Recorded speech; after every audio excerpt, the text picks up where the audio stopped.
आनंदी सुरक्षित व भयमुक्त असेल आम्ही प्रतिज्ञा करतो की आम्ही आमच्या शाळा प्रमुखांना सहकार्य करू की जे शाळा सुटल्यानंतर कोणतेही मूल शाळेच्या आतील किंवा बाहेरील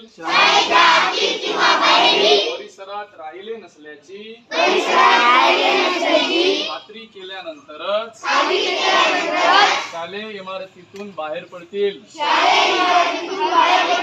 विविध शालेय उपक्रमांना